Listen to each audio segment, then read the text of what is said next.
안녕하세요. 반갑습니다. 예수님의 근본이 하나님이시라는 것을 지난주 설교에서 말씀드렸습니다. 예수님은 하나님이십니다. 하지만 하나님이심에도 불구하고 하나님과 동등됨을 취하지 않으시고 오히려 사람이 되려 하셨습니다. 그 이유는 스스로는 자신을 구원할 능력이 없는 죄의 문제로부터 벗어날 수 없는 사람을 구원하시기 위함입니다. 신이 사람을 구원하기 원한다라는 것, 그래서 이 구원을 이루기 위해서 사람의 모양으로 사람과 같이 되신다는 것은 누구도 상상할 수 없는 역사상 어떤 종교에서도 유래를 찾아볼 수 없는 그런 놀라운 사건입니다. 기독교 신앙에 대해서 잘 모르거나 또는 충분한 이해를 갖지 못한 사람들은 방금 말씀드린 이 사실을 믿으려 하지 않습니다. 그들은 이것이 말이 안 된다라고 생각합니다. 먼저는 왜 사람이 죄인인 것인지, 왜 사람을 죄인이라 부르는 것을 이해하지 않습니다. 그리고 그 죄를 해결하는 것과 예수님이 사람이 되어 이 땅에 오신다는 것 사이에 어떤 연관성을 이렇게 찾지를 못하는 겁니다. 그렇기 때문에 이해가 안 되는 겁니다. 기독교 신앙은 성부, 성자, 그리고 성령 세 하나님이 사람을 포함한 모든 피조물들을 창조하셨다라고 고백하는 것에서 시작됩니다. 하나님은 우리를 창조하신 분이십니다. 그렇기 때문에 이 땅의 모든 피조물들의 삶의 목적, 이유는 자기 자신이나 또는 자신의 뜻에 있는 것이 아니라 창조하신 하나님의 뜻과 또 목적에 있다라고 우리는 믿습니다. 여기에 사람의 존재의 이유와 목적이 있습니다. 하지만 안타깝게도 사람은 이것을 싫어했습니다. 그래서 거부했습니다. 하나님의 뜻과 목적이 아니라 자신의 뜻과 목적대로 살고자 했습니다. 그에 대한 가장 대표적인 사건이 하나님께서 금지하신 열매인 선과 악을 알게 하는 나무의 열매를 먹은 아담의 사건입니다. 이것은 단순히 열매를 먹었기 때문에 문제가 되는 것이 아닙니다. 하나님의 명령, 하나님의 뜻을 어기고 자신의 뜻대로 살고자 한 행위이기 때문에 문제가 되는 것입니다. 그 결과 사람은 하나님과의 친밀한 관계에서부터 이제 멀어지게 되었습니다. 하나님과의 관계가 깨어진 것입니다. 이것이 기독교가 말하는 죄입니다. 이 죄에서부터 자유로운 사람은 아무도 없습니다. 간혹 이런 이야기를 하다 보면 나는 열매를 먹지 않았다라고 반문하는 사람들을 만납니다.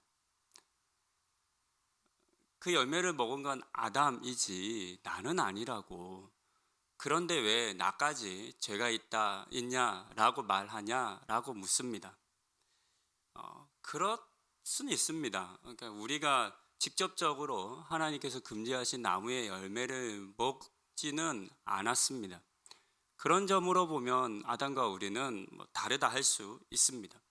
하지만 하나님께서 금지하신 나무의 열매를 먹는 것과 같은 일, 즉 하나님의 뜻을 알고 그 뜻을 행하고 그 뜻대로 살지 않는 일에 있어서는 아담과 우리는 전혀 다를 것이 없습니다. 그러니까 우리는 죄인이다라고 하는 이 명제에 대해서 자유할 수 없습니다. 문제는 이 죄가 앞서 말씀드린 것처럼 하나님과 사람의 관계를 영원히 단절시킨다는 것입니다. 성경은 이것을 죽음이라 부릅니다. 그리고 이 죄를 사람이 스스로의 힘으로는 해결할 수 없다는 것입니다. 어떤 사람도 아무리 힘있고 능력이 많은 사람이라 하더라도, 또 지혜로운 사람이라 할지라도 깨어진 하나님과의 관계를 스스로 해결할 수 있는 사람은 없습니다. 죽음으로부터 벗어날 수 있는 사람, 자신을 구원할 수 있는 사람도 없습니다. 이 땅에서의 짧은 삶을 마친 우리 모든 사람들은 창조주 하나님의 심판대 앞에 서게 될 것입니다. 하나님은 그렇게 이야기하십니다. 우리는 다 심판대 앞에 서게 될 거다. 그 자리에서 하나님의 뜻을 따라 살았는지, 아니면 하나님의 뜻을 거부하고 자기 뜻대로 살았는지를 이렇게 확인하는 시간을 갖게 될 것입니다. 이때 그 사람을 변호해 줄 누군가가 필요합니다. 우리가 일상적인 삶에서도 법적인 도움을 받으려고 하면 변호사를 이렇게 함께 하지 않습니까? 혼자의 힘으로는 잘 할 수 없으니까. 마치 그것처럼 하나님의 심판대 앞에 설 때 누군가 나를 변호할 존재가 필요합니다. 그 일을 자처하신 분이 바로 예수님이십니다. 하나님과 사람 사이에 서서 하나님과 사람의 사이에서 중재자가 되려 하신 겁니다. 이 일을 위해서 예수님께서 먼저 해결하셔야만 하는 일이 있었습니다. 그것이 바로 죄의 문제입니다. 죄의 대가인 죽음의 문제입니다. 이 문제를 해결하시기 위해서 예수님께서는 사람이 되셨습니다. 그리고 십자가에서 죽으심으로 인간에게 주어진 죄값을 치르셨습니다. 그리고 이어 부활하심으로 죽음을 이기셨습니다. 이렇게 죽음을 이기신 주님께서 자신을 믿는 모든 사람들에게 이 부활의 은혜를 값없이 주셨습니다. 이 모든 것이 이제 기독교가 말하는 구원입니다. 그렇기 때문에 예수님께서 사람이 되신 이유는 사람을 구원하기 위함이라고 하는 것을 우리는 확인할 수 있습니다. 사람을 구원하시기 위해 사람이 되시려 하신 예수님께서 어떤 대가를 지불하셨는지, 사람이 되는 일은 어떤 의미의 일인지에 대해서 오늘은 좀 살펴보려 합니다. 7절과 8절에 기록된 내용과 7절과 8절에 사용된 두 단어를 통해서 살펴보고자 합니다. 결론을 좀 미리 말씀드리면 예수님의 사람이 되심은 혹자가 말하는 것처럼 신의 이흉이거나 장난일 수 없습니다. 기독교 신앙을 조롱하는 어떤 사람들은 예수님이 사람이 되신 것에 대해서 신이 한 장난이라고 여기기도 합니다. 그냥 한번 되어봤다는 겁니다.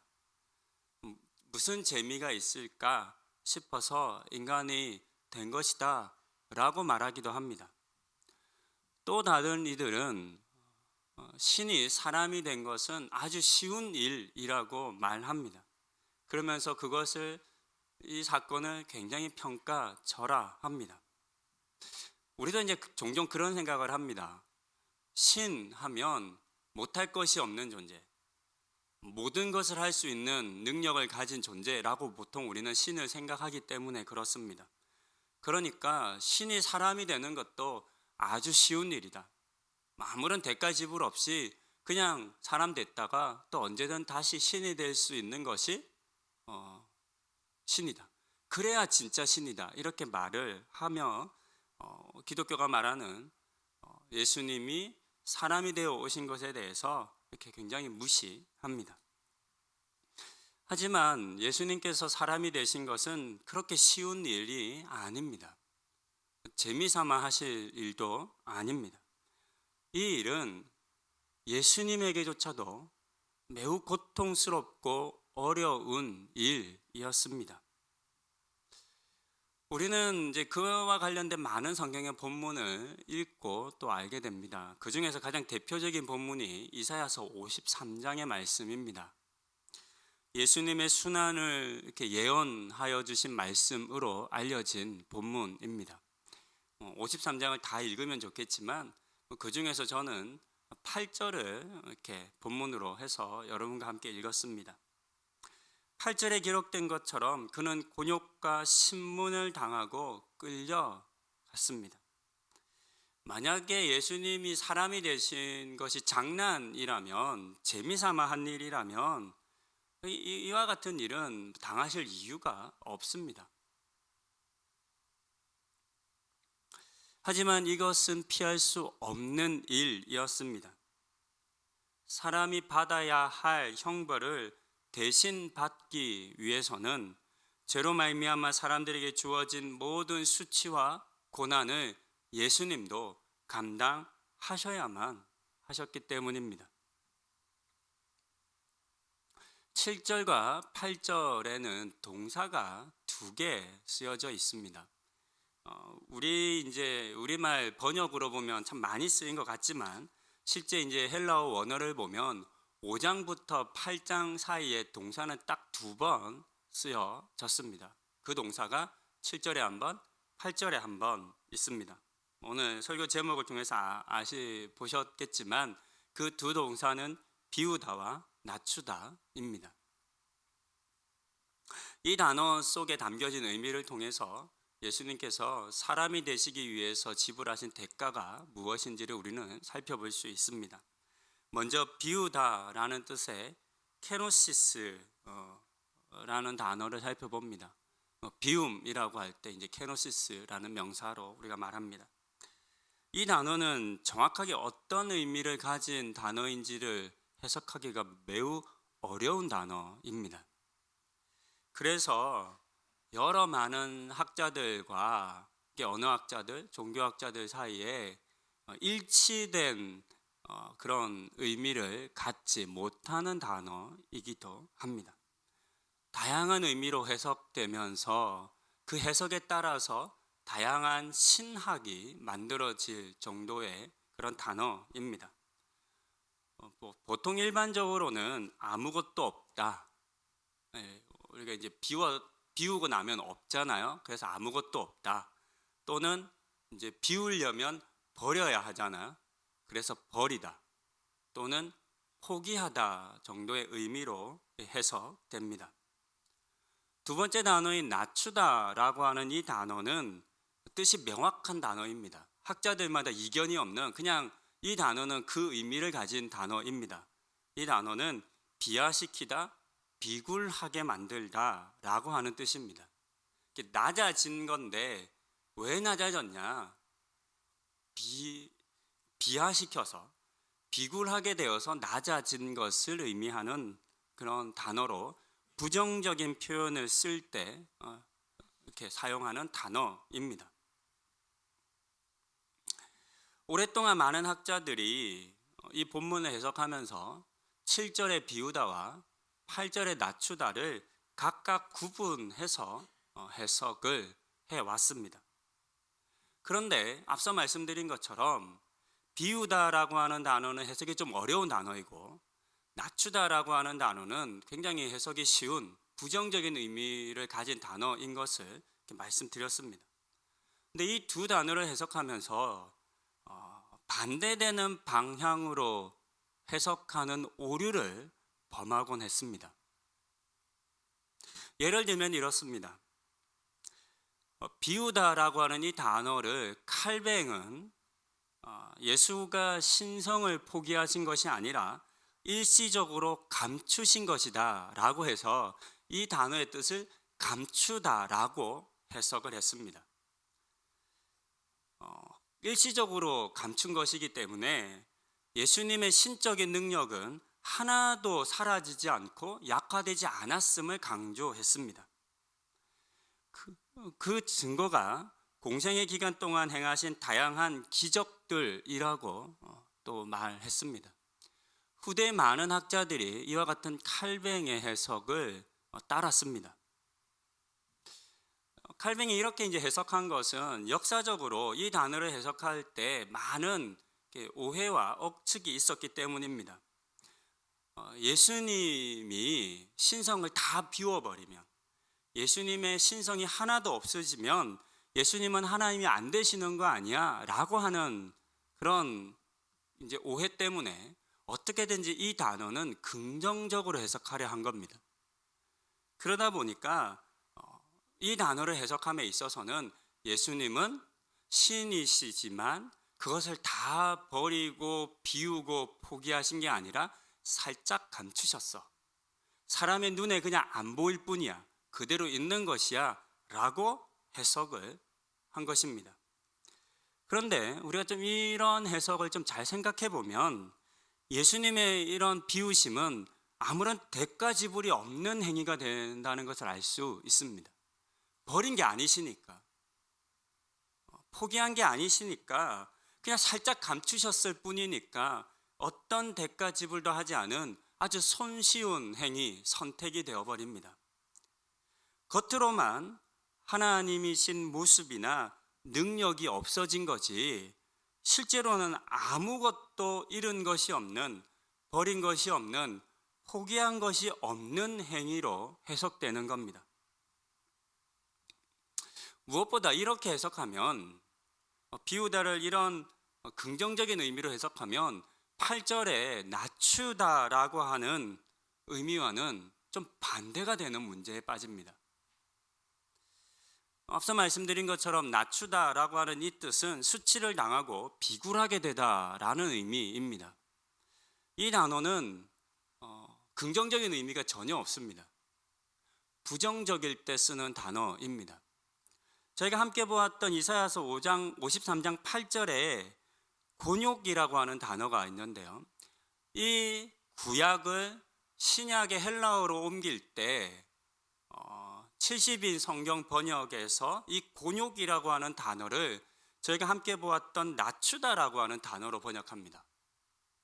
그러니까 같은 단어입니다. 그만큼 이 단어는 의미의 혼동이 없는 그냥 일치되는 단어입니다. 근데 말씀드린 것처럼 부정적인 단어입니다. 그냥 낮아지는 것이 아니라 이렇게 수치를 당하고 곤욕을 당하고 모욕을 당해서 낮아지는 것을 의미하는 단어입니다. 그래서 문제가 됩니다. 이런 해석으로 7절과 8절을 읽으면 7절에서는 아무런 희생과 고통 없이 자신을 비우신 예수님에 대해서 말하게 되고 8절에서는 수치와 고종을 당하며 낮아지신 예수님을 말하게 됩니다. 그러니까 7절과 8절이 상반되는 문장이 되는 겁니다. 이런 오류에 대해서 많은 이들이 다시금 이제 해석해야 된다라고 하는 문제를 제기합니다.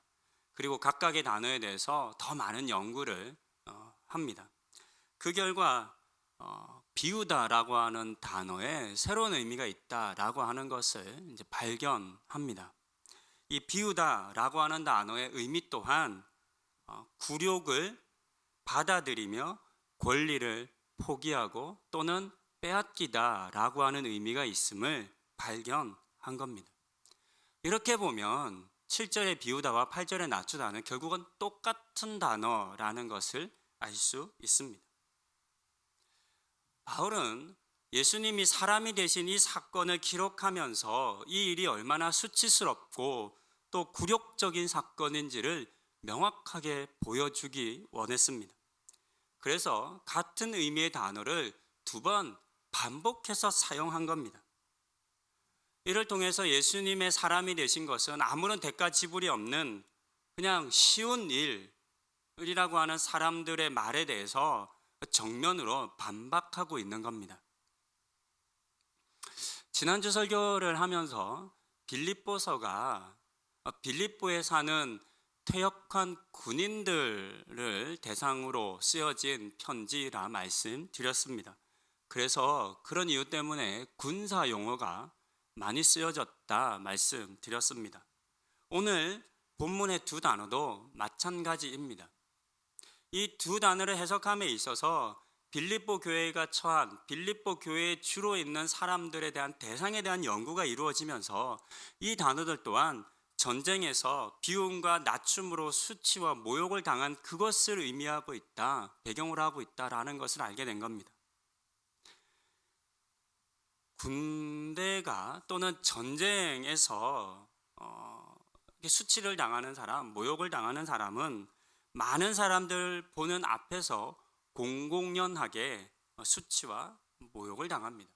그런 모욕을 주는 겁니다.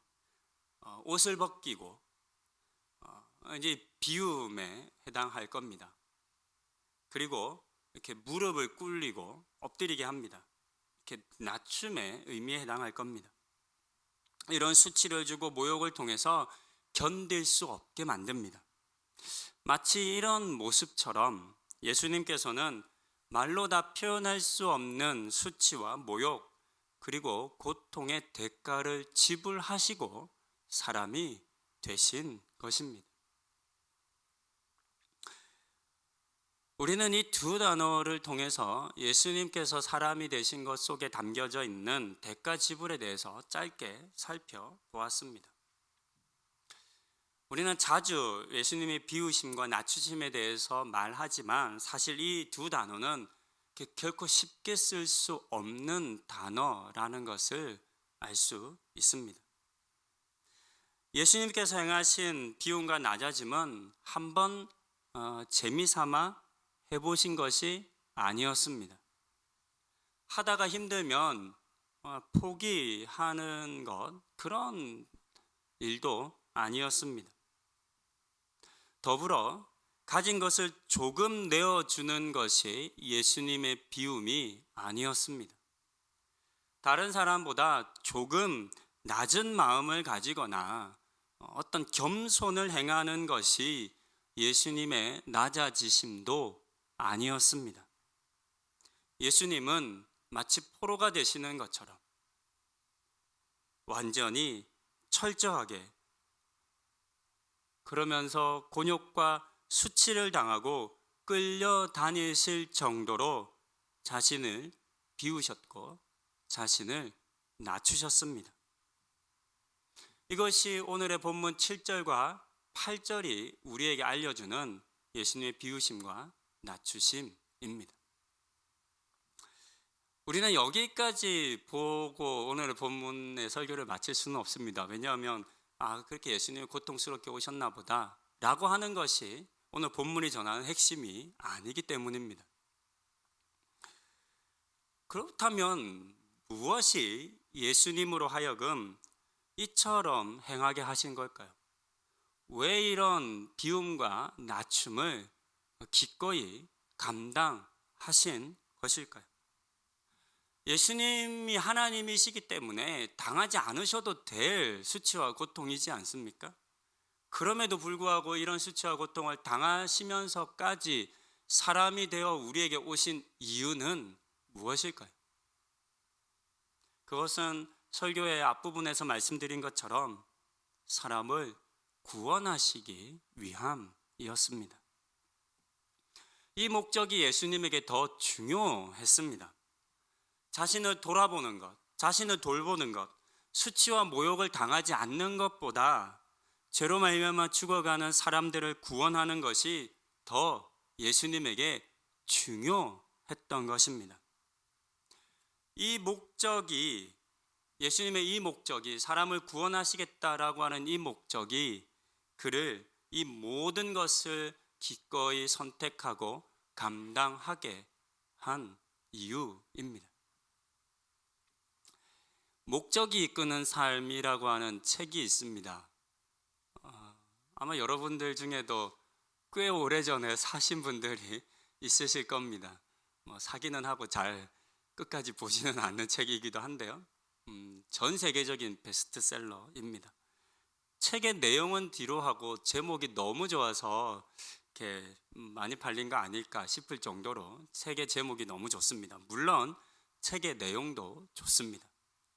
이 책은 사람의 삶의 목적이 사람 자신이거나 혹은 물질이나 명예와 같은 것에 있지 않고 오직 하나님에게 있음을 이렇게 말하는, 이렇게 40일 동안 묵상하게 만들어 놓은 책입니다. 근데 잘 생각해 보면 목적이 이끄는 삶을 가장 충실히 사셨던 분은 예수님이라는 것을 우리는 알 수 있습니다. 그분은 오늘 우리가 살펴본 것처럼 사람을 죄로부터 구원하시겠다라고 하는 이 목적을 위해서 자신의 근본을 포기하시고 수치와 모욕을 당하시면서까지 사람이 되고자 하신 분이시기 때문입니다. 사람을 구원한다라고 하는 이 목적을 위해서는 한치의 양보도 없이 또 한치의 주저함이나 망설임 없이 예수님은 사람이 되셨습니다. 그런 점에서 예수님보다 더 목적에 충실한 삶, 목적이 이끄는 삶을 사신 분은 이렇게 없는 것 같습니다. 그리고 이와 같은 예수님의 삶이 오늘 우리를 도전합니다. 우리의 목적은 무엇인지를 묻습니다. 그리고 그 목적을 위해서 우리는 어떤 대가를 지불하고 살고 있는지를 묻습니다. 이 질문에 대해서 여러분들은 무엇라 답하시겠습니까? 사람의 삶의 목적, 삶의 이유에 대해서 설교를 하면서 앞부분에 말씀드렸습니다. 창조주 하나님의 피조물로서 나를 창조하신 하나님의 뜻을 따라 사는 것이 사람의 존재의 이유이고 목적입니다. 그렇기에 있어서 사람에게 목적이 이끄는 삶을 충실히 산다라고 하는 것은 하나님의 뜻을 분명히 알고 그 뜻대로 사는 것을 의미합니다. 그리고 이 목적의 삶을 살기 위해서 우리도 예수님이 행하셨던 것처럼 우리에게 맡겨진 대가를 지불할 수 있어야 할 것입니다. 오늘날 우리가 살아가는 삶을 보면 목적이 잘못된 사람들을 이렇게 종종 보게 됩니다. 마치 이 세상에 있는 것이 그 삶의 이유이고 목적인 것처럼 살아가는 사람들이 참 많습니다. 물질이 목적이 되고 명예와 권력이 이유가 되는 사람들의 모습을 우리는 쉽게 찾아볼 수 있습니다. 그런 사람들을 보면 정말 그것을 위해서 모든 것을 이렇게 대가 지불하는 그런 사람들을 볼 때면 한편으로는 대단해 보이기까지 합니다. 근데 반면 오늘날 우리가 참 안타까이 여기는 것은 하나님의 뜻을 위한 삶이라고 하는 이 목적을 알고 또 그런 삶을 살기 원하는 우리 그리스도인들이, 우리 기독교인들이 충분한 대가 지불을 하지 않는 그런 모습을 보게 된다는 겁니다.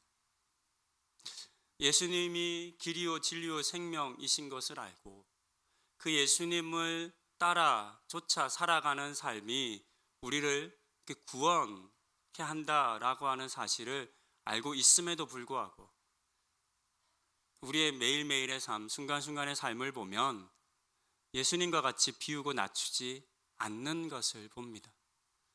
여전히 주저하고 갈등하고 미적거리는 그런 우리의 모습을 봅니다. 대림절 2주 차입니다. 오늘 여러분들이 이 자리에서 예배할 수 있는 것은 우리를 구원하시려는 그 목적을 위해서 기꺼이 사람이 되신 예수님의 은혜 때문입니다. 수치와 모욕을 감당하신 예수님의 은혜 때문입니다. 이 사실을 기억하시고 우리도 예수님을 쫓아 이 땅을 살아가며 하나님의 뜻을 이루는 그 목적을 위해서 예수님과 같은 비움과 낮아짐의 삶을 살아가시는 분들이 다 되실 수 있기를 권면드리며 또한 소망합니다. 기도하시겠습니다. 주님의 오심을 기억하고 기념하는 대림절 2주차입니다. 오늘은 주님의 비우심과 낮추심이 얼마나 큰 수치와 고통 속에 이루어진 것인지, 어떤 대가를 지불하고 사람이 되는 것인지를 보았습니다. 당하지 않아도 될 일이지만 주님께서는 우리를 구원하시기 위해 이 모든 것들을 기꺼이 감당하셨습니다. 이 은혜에 감사드립니다. 이런 주님을 쫓아 우리도 마땅히 드려야 할 대가를 지불해서라도 하나님의 뜻을 행하는 그 목적의 삶을 살아가는 은혜를 허락하여 주시옵소서. 이 모든 말씀 우리를 구원하신 예수님의 이름으로 기도드립니다. 아멘.